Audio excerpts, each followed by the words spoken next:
Tuhan menyertai saudara-saudara. Kita satu dalam doa. Bapa Surgawi, terima kasih untuk waktu anugerah yang Engkau beri bagi kami. Kesempatan yang ada kami sampaikan pujian hanya kepada-Mu, dan kami terlalu percaya Engkau itulah Tuhan yang bertahta di atas puji-pujian. Kesempatan yang ada saat ini Bapa, kami akan mendengarkan sebagian kebenaran firman-Mu. Kami memohon biar Roh Kudus menguasai hati pikiran kami semua, menguasai ruangan tempat kami beribadah, sehingga firman-Mu tidak lalu dengan sia-sia, namun oleh kuat kuasa Roh-Mu memampukan kami sebagai jemaat memahami, terlebih memperlakukannya di sepanjang hidup yang Engkau anugerahkan bagi kami. Berdoa kepada-Mu Tuhan, bagi hamba-Mu yang saat ini Engkau percayakan untuk menyampaikan kebenaran firman-Mu. Hamba sadar akan segala kelemahan, kekurangan, keterbatasan, keberdosaan hamba. Namun berdoa kepada Engkau Tuhan Allah yang Maha Kuasa, biarlah Roh Kudus tercurah, menjamah hati pikiran. Biarlah pengetahuan pengajaran surga Engkau taruh di dalam mulut bibir lidah hamba-Mu ini, agar apa yang disampaikan bukan karena kepandaian hamba, namun itu semata berasal daripada Tuhan. Maka kami sambut firman-Mu dengan penuh ucapan syukur hanya di dalam nama Tuhan Yesus. Amin.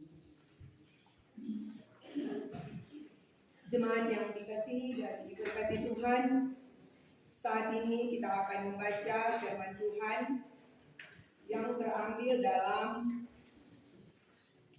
Yoel 2 ayat 18 hingga ayatnya yang ke-27. Sekali lagi pembacaan firman Tuhan kita saat ini terambil dalam Yoel 2 ayat 18 hingga ayatnya yang ke-27. Dan untuk pembacaan firman Tuhan kita saat ini, bolehkah kita baca secara bersama-sama? Janji Tuhan kepada bangsa yang bertobat. Tuhan menjadi kata-katanya dan Dia bersaksi kepada Tuhan. Tuhan menjawab katanya kepada bangsa. Sesungguhnya aku akan hidup kepada dan kamu akan menjadi makanannya. Aku tidak akan menjadikan kamu lagi menjadi tidak ada yang salah itu akan menjadikan dan kamu sendiri sesuatu yang berdasarkan berlaku itu dan berdasarkan berlaku maka khususnya berlaku yang supaya Allah bukan perkara yang besar. Janganlah takut dari kami, bersorak-soraklah dan bersukacita, sebab juga Tuhan telah melakukan perkara yang besar. Jangan takut hai binatang-binatang di padang, sebab ada kepalaan di padang gurun hijau. Pohon menghasilkan buahnya, pohon ara dan pohon anggur memberi kekayaannya. Hai gadis Sion, bersorak-soraklah dan bersukacitalah Tuhan Allahmu, sebab telah diberikannya kepadamu hujan pada awal musim dengan akhirnya, dan turunannya kepadamu hujan-hujan pada awal dan hujan pada musim setelahnya. Tuhan mengirimkan menjadi penuh dengan baru, dan akan memberikan kelimpahan amun dan bunga.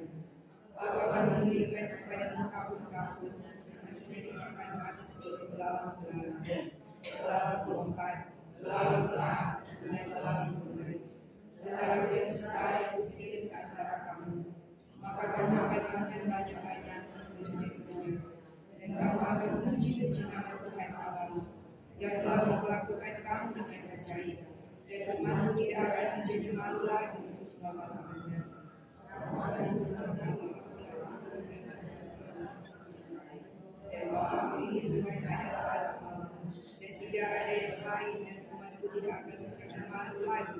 selama-lamanya. Sampai di sana pembacaan firman Tuhan, kita menyanyi bersama-sama klik nomor 371 firman. Bila tubuh bimbang dan hilang jalanku, berharapkan di sini dan akan ku takut asal kau di dekatku, bersamaku selamanya.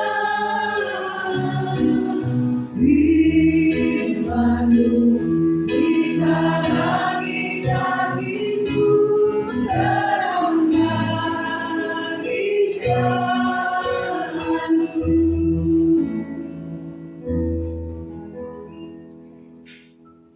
Salam sejahtera untuk kita semua. Shalom. Damai di hati. Puji syukur hormat tentunya bagi Dia Tuhan Yesus Kristus, oleh karena kasih-Nya yang besar menjaga, melindungi, menyertai, menuntun kita semua sehingga kita ada di tempat ini dalam satu persekutuan beribadah, memuji dan memuliakan akan nama Tuhan. Jemaat yang dikasihi Tuhan, dalam pembacaan firman Tuhan kita yaitu Yohanes 18 ayat 27, kita memberi tema bersorak-sorailah dan bersukacita karena Tuhan. Menjadi keyakinan kita sebagai orang percaya, kita percaya bahwa Tuhan Yesus itu adalah Allah yang Maha Kudus, Allah yang Maha Kasih, dan juga Allah yang penuh dengan segala kuasa. Tetapi Tuhan itu juga adalah Allah yang cemburu. Mengapa demikian? Dia sangat mengasihi kita. Dia datang menjumpai kita dalam keberdosaan kita. Sekalipun kita tahu bersama, Dia itu disiksa, menderita, bahkan mati di kayu salib. Namun pada hari ketiga, Dia menyatakan kuasanya dengan Dia bangkit. Kuasa dosa dikalahkan, dibebaskan. Dan oleh karena kasih-Nya yang besar itu, maka Allah tidak ingin manusia itu berbuat dosa. Karena ketika Tuhan Yesus melihat bahwa manusia melanggar peraturan akan Tuhan, tidak setia pada perintah Tuhan, Dia menjadi Allah yang sangat cemburu. Allah tidak mau diduakan karena Allah adalah kudus. Dia tidak mau manusia berbuat dosa karena perbuatan dosa itu menjijikkan di mata Allah. Karena itu ketika melihat umat pilihan, umat Israel, mereka melakukan dosa, dan dosa yang dilakukan oleh bangsa Israel pada waktu itu adalah mereka menyembah Allah-Allah lain.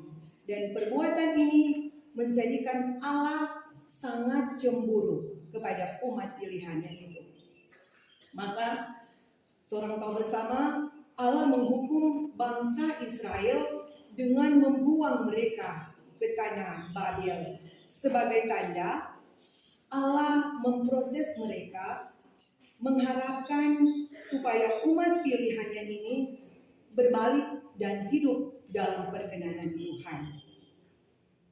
Jemaat yang dikasihi Tuhan, Allah yang Maha Kasih, Allah yang Maha Kudus, Allah yang Maha Kuasa adalah Allah yang cemburu ketika melihat umat pilihannya berbuat dosa. Ibarat dalam kehidupan kita sebagai suami istri, orang nyandak mengharapkan, nyandak menginginkan di dalam kehidupan berumah tangga kita ada orang lain yang mengganggu hubungan rumah tangga kita. Apalagi Allah yang Maha Kudus, yang Maha Suci itu, Dia menjadi cemburu karena kita saksikan bahwa yang baik itu tidak akan bersatu dengan yang jahat. Dosa adalah dosa, kebaikan tetap kebaikan.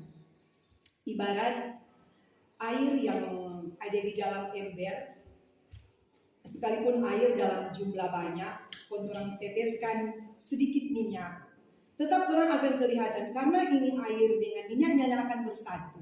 Orang tetap kelihatan mana air, mana minyak.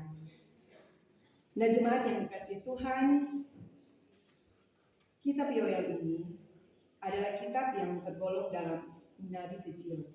Yoel yang artinya Tuhan, Yahweh, Allah yang artinya Elohim. Tuhan adalah Allah, sehingga kitab Yoel ini menceritakan Allah mengasihi anaknya. Umat berbuat dosa, maka Allah menghukum mereka, menggambarkan kawanan belalang menutupi tanah Israel. Bahkan Nabi Yoel berkata bahwa belalang itu adalah pasukan yang akan menghancurkan apapun. Tuhan Allah telah mengirim belalang sebagai suatu hukuman bagi bangsa Israel. Akan tetapi Nabi Yoel berkata, jika umat berbalik dan bertobat, mengaku dosa di hadapan Allah, maka Tuhan Allah berjanji akan melakukan pemulihan dan akan memberikan janji keselamatan bagi umat Israel. Jadi intinya kitab Yoel ini menceritakan bahwa bencana yang diberikan Tuhan kepada bangsa Israel adalah teguran Tuhan supaya bangsa Israel ini bertobat. Nabi Yoel juga menceritakan bahwa Allah menghendaki pertobatan umat itu jangan ditunda-tunda supaya manusia bertobat dan manusia mengakui kesalahan di hadapan Tuhan. Kitab Yoel juga menceritakan bahwa cerita yang disampaikan ini mengenai hari Tuhan. Hari Tuhan itu adalah kesukaan besar bagi orang yang tetap hidup di dalam Tuhan, tetapi malapetaka, kebinasaan bagi orang yang tidak dengar-dengaran pada perintah Tuhan. Allah sangat mempedulikan kehidupan manusia, apapun keadaannya. Kasih Tuhan nyata ketika umat bertobat. Tuhan memberkati mereka, menyelamatkan mereka. Nyata dalam pembacaan kita yaitu ladang dan tanah mereka menjadi subur. Tidak ada lagi belalang yang mencuri hasil tanah mereka. Tuhan memberkati milik kepunyaan bangsa Israel. Tuhan memberi kemenangan dan pemulihan pada mereka. Sehingga mereka betul-betul mengakui bahwa Tuhan adalah Allah. Tidak ada lain, tidak ada Allah lain. Hanya ada satu Tuhan yang layak mereka sembah. Karena itu diingatkan lewat kebenaran firman Tuhan untuk melakukan apa yang baik, seperti dalam pembacaan firman Tuhan kita di Filipi. Semua yang benar, semua yang adil, semua yang mulia, semua yang manis, semua yang sedap didengar, semua yang disebut kebajikan, pikirkanlah semuanya itu, lakukanlah semuanya itu. Seringkali dalam kehidupan kita menganggap kita menjadi orang yang sombong, yang angkuh. Kita lupa diri, melupakan apa yang menjadi ketetapan firman Tuhan. Kita menganggap bahwa berbuat dosa itu adalah hal baik yang baik. Tetapi di mata Tuhan perbuatan dosa itu adalah hal yang menyakiti hati Tuhan. Dan ketika kita menyadari akan keberdosaan kita, ada janji Tuhan di dalam kehidupan kita. Dia pulihkan keadaan kita, dia pulihkan keluarga kita. Dan orang percaya ketika hidup di dalam melakukan perintah Tuhan, janji Tuhan yang diberikan kepada bangsa Israel ketika mereka bertobat menjadi janji pemulihan bagi kita yang ada di saat ini. Nah, Bapak Ibu yang dikasihi dan diberkati Tuhan, hari ini firman Tuhan disampaikan kepada bangsa Israel tentang seruan pertobatan. Itu juga disampaikan bagi kita semua yang ada di tempat ini. Seruan untuk bertobat. Siapa di antara kita yang tidak berdosa? Firman Tuhan berkata, kita semua telah berdosa. Siapa yang mengaku bahwa ia tidak berdosa, ia menipu dirinya sendiri. Tentunya kita semua yang merindukan pemulihan yang dari Tuhan, kita tidak mau menerima hukuman seperti yang diberikan kepada bangsa Israel. Kita harus hidup sesuai dengan ajaran firman Tuhan. Dengan cara apa? Torang bertekun dalam pengajaran lewat Alkitab. Namun yang terjadi di dalam torang kehidupan, torang tidak suka dengar khotbah tentang apa yang namanya pertobatan. Torang lebih cenderung mendengar khotbah apa yang namanya berkat. Torang lebih suka dengar khotbah kalau cerita tentang berkat. Kalau cerita tentang pertobatan, torang tidak suka. Padahal firman Tuhan berkata, ketika kita cari Tuhan, maka berkat itu akan mengalir dalam kehidupan kita. Dan ketika benar kita memang ingin dipulihkan dari perbuatan salah kita bertekun dalam pengajaran lewat Alkitab. Seperti dalam setiap peribadatan seperti yang torang lakukan di saat ini, atau ibadah-ibadah yang dilakukan di kolom-kolom atau ibadah-ibadah di Bipra. Tapi pada kenyataannya kalau torang memang merindukan untuk mencari Tuhan lewat pengajaran firman Tuhan dalam Alkitab, torang liagang dalam kesempatan beribadah di saat ini masih ada tempat duduk yang kosong. Padahal orang tahu bersama ada kerinduan, ada program mulia dari orang semua ini mau bangun ini gereja, mau memperluas ini gereja ini supaya bisa menampung banyak orang untuk datang beribadah kepada Tuhan. Tetapi orang lihat bersama, orang saksikan bersama masih ada bangku yang kosong, tapi menjadi harapan kerinduan orang bersama. Pasti Tuhan mau jawab orang berdoa. Ketika bangunan dilaksanakan, tetap akan lebih banyak jiwa-jiwa yang merindukan untuk datang beribadah kepada Tuhan. Orang di sini bersyukur.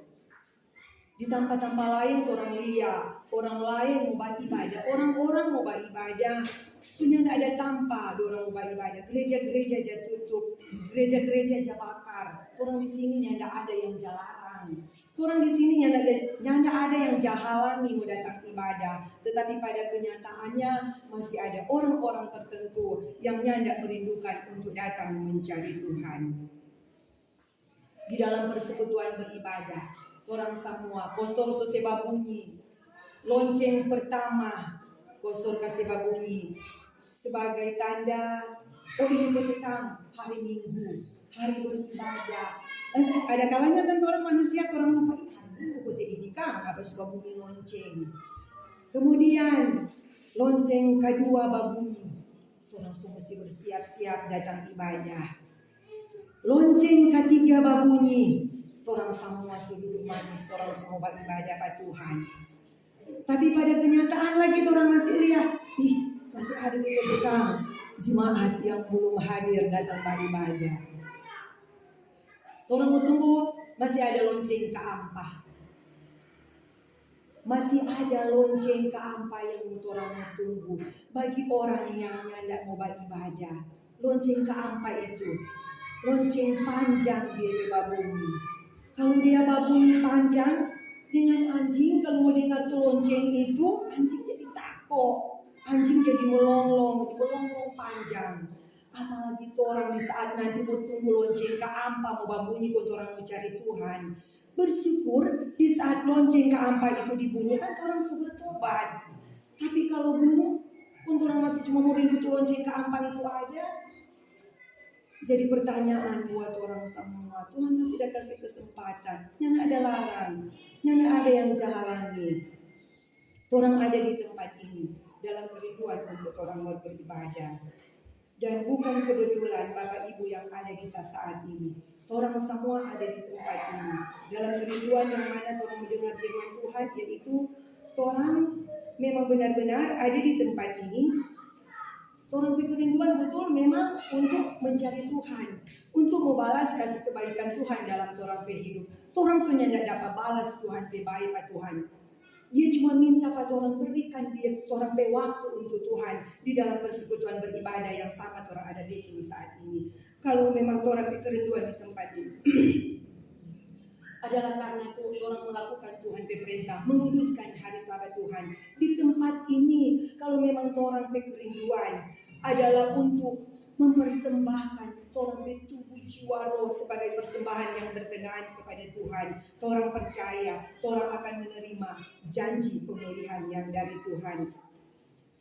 Tetapi kalau torang hadir di tempat ini cuma karena memang setiap hari Minggu waktu orang beribadah, atau cuma karena biar orang ambil absen, pendeta soliat orang so hadir, pelsu soliat orang so hadir, atau orang mau masuk gereja nanti sudah lama pengucapan baru betul-betul pak orang hadir, atau nanti hari Natal, nanti tahun baru. Kalau ada pemikiran di antara orang semua yang berpikir nanti masuk gereja di waktu-waktu tertentu, firman Tuhan berkata di dalam Wahyu 3 ayat 16, orang itu disebut apa? Suam kuku. Orang yang suam kuku Tuhan yang tidak suka. Kalau senang masuk gereja, kalau susah tinggal di rumah. Orang yang suam kuku, firman Tuhan bilang, aku akan muntahkan mereka dari hadapanku. Dan juga kalau orang memotivasi beribadah sama yang ada sebut di atas, asal orang so datang, firman Tuhan bilang, percuma kamu beribadah kepadaku, sebab ibadah yang kamu lakukan itu cuma perintah manusia semata. Namun ketika orang semua yang hadir di tempat ini adalah karena orang memang rindu membalas Tuhan di kebaikan, adalah karena orang yang hidup dalam pertobatan. Jadilah kita pribadi yang mewakili keluarga kita, yang mewakili banyak orang. Pribadi satu orang ada di tempat ini. Firman Tuhan bilang, satu orang bertobat, seisi surga bertempik sorak. Satu orang bertobat, seisi keluarga diselamatkan. Ada mungkin di antara orang yang bilang, selama kuman kita dah suruh kita pe suami datang ibadah no. Selama kuman kita pe anak-anak dah suruh kita jadi perintah-perintah mau berubah no. Selama Tuhan kita pe penyakit ini ada kita alami belum baik-baik. Namun sampai saat ini, ketika pergumulan kita belum ada jalan keluar, ketika pergumulan kita belum ada jawaban doa. Apa sebab? Karena orang manusia, orang lebih memilih apa yang instan, bukan proses. Orang tahu bersama super mie ikan black. Kalau orang mau masak, orang suka kan langsung kelar. Orang langsung mau makan. Mar kalau orang mau baking lagi, masih mau beli lagi, DP proses lama. Persoalan pergumulan penderitaan yang kita alami cepat ada jalan keluar.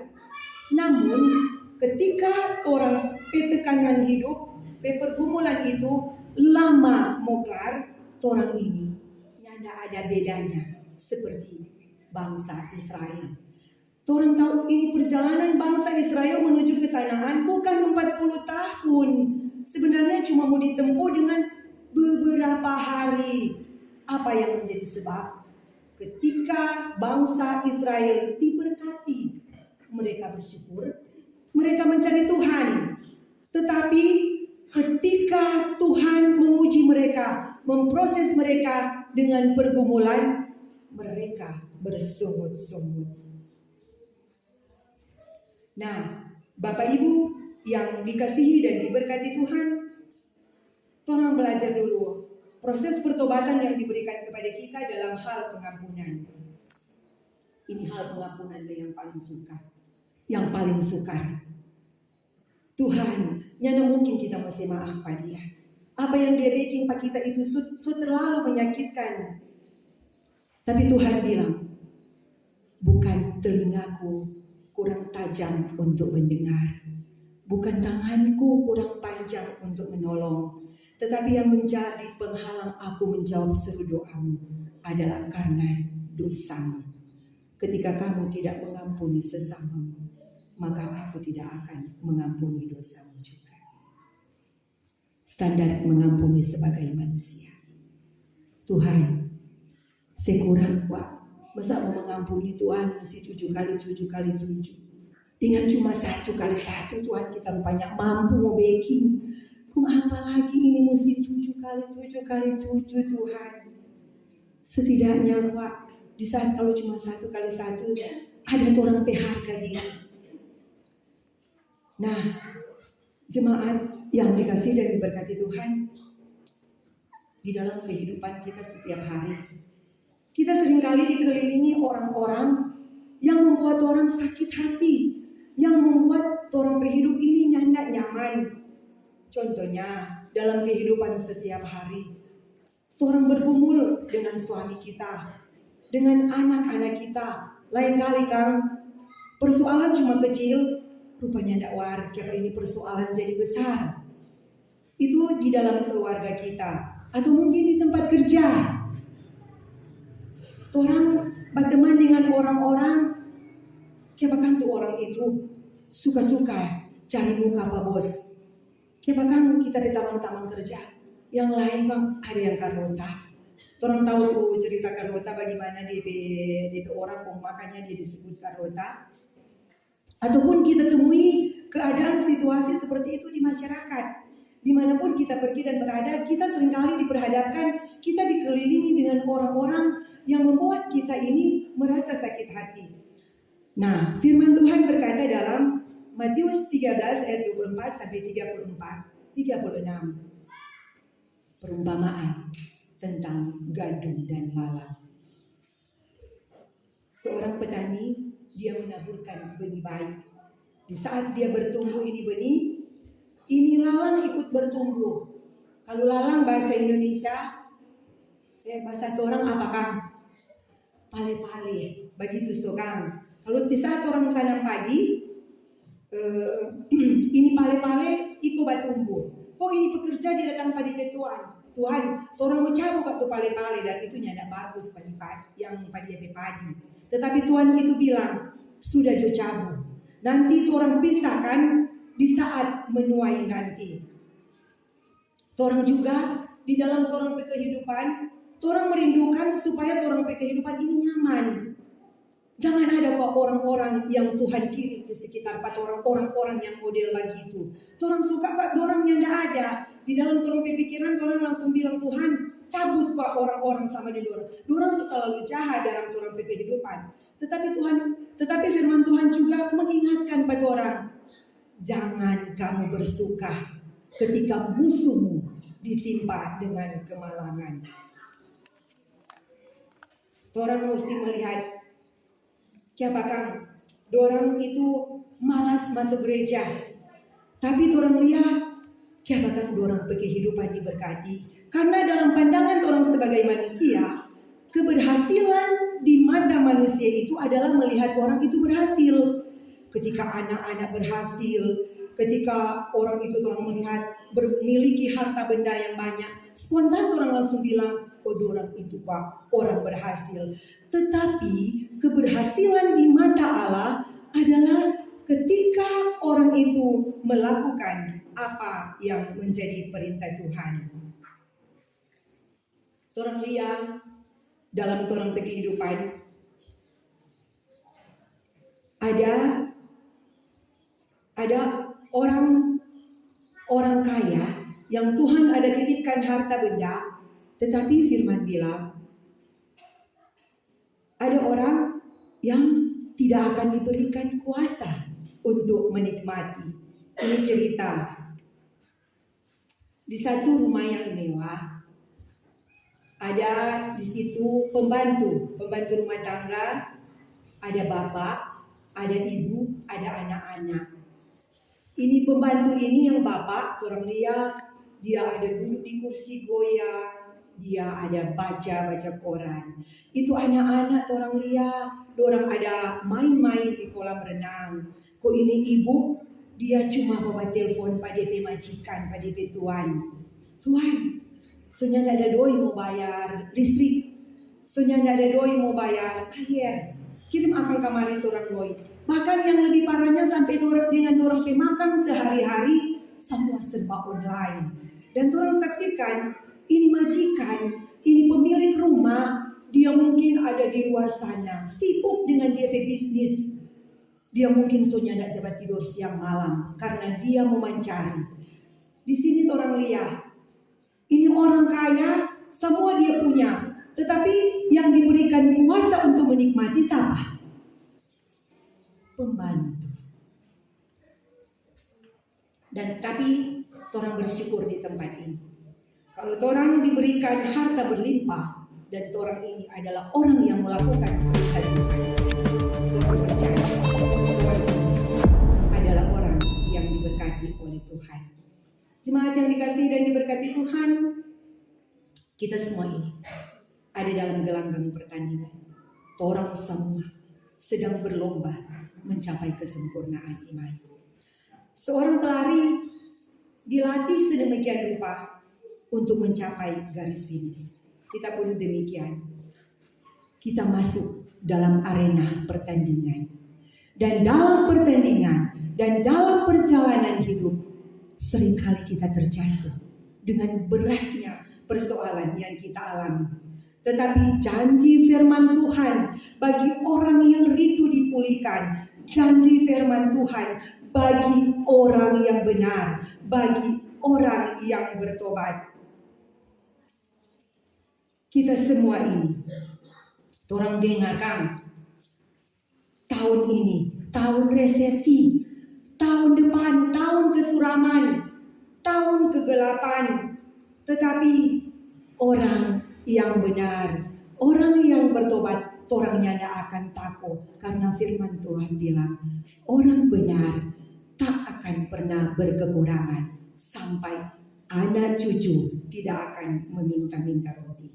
Ketika bangsa Israel dipulihkan, kita pun menjadi bangsa yang dipulihkan. Saat ini, ketika kesempatan masih diberikan kepada kita, orang tinggalkan perbuatan dosa. Karena dosa adalah perbuatan melanggar perintah Tuhan. Dan nyanda ada dosa yang tersembunyi di hadapan Tuhan. Jangan di antara kita lagi masih ada yang bilang, Tuhan nanti kok kita belum mau masuk gereja, kita belum mau bertobat, nanti dulu kalau kita be anak-anak berhasil, atau nanti dulu kalau orang hidup dalam kesenangan dengan harta duniawi. Ingat, hidup yang kita hidupi saat ini itu hanya sementara. Semua yang kita punya di dunia ini cuma fana. Orang sibuk dengan hal-hal lahiriah. Orang lupa memperjuangkan apa yang namanya kekekalan di dalam hidup ini. Saat Tuhan masih kasih kesempatan orang bagi saat ini, mari orang kejar Tuhan, orang kejar perkenanan Tuhan. Jangan lagi orang sia-siakan orang pe waktu yang ada. Orang kalau main HP berjam-jam, orang kalau nonton drama Korea berjam-jam, tapi kalau mau dengar firman Tuhan orang mengantuk. Nah, jemaat yang dikasihi Tuhan, ketika orang berkehidupan masih dibelenggu dengan perbuatan dosa, masih terlalu sulit mau terjemahkan apa tema firman Tuhan kita di saat ini. Bersorak-sorailah dan bersukacitalah karena Tuhan. Namun orang percaya, orang semua ini ada dalam kasih Tuhan. Orang sangat berharga di mata Tuhan, sehingga Tuhan bilang, kamu itu adalah biji matanya Tuhan. Orang lihat ini biji mata, orang pe mata ini. Kalau mau kena asap, mau kena abu, atau ada silau, ada cahaya yang mau baking orang pe mata ini sakit, apa yang orang baking? Cepat-cepat orang pe mata ini orang tutup supaya orang pe mata ini mau terlindungi. Kalau orang semua ini adalah biji matanya Tuhan, orang sangat berharga di mata Tuhan. Jangan sia-siakan kesempatan yang ada, karena Tuhan sangat mengasihi orang semua. Kalau bangsa Israel ketika mereka bertobat, mereka dipulihkan. Begitu juga dengan kita. Kita adalah bangsa Israel. Saat ini, mari orang tanggalkan perbuatan dosa kita. Kita berbalik, kita hidup dalam perkenanan Tuhan. Dan orang percaya berkat Tuhan sempurna dalam orang kehidupan. Untuk itu, bertobatlah. Karena kerajaan surga sudah dekat. Terpujilah nama Tuhan.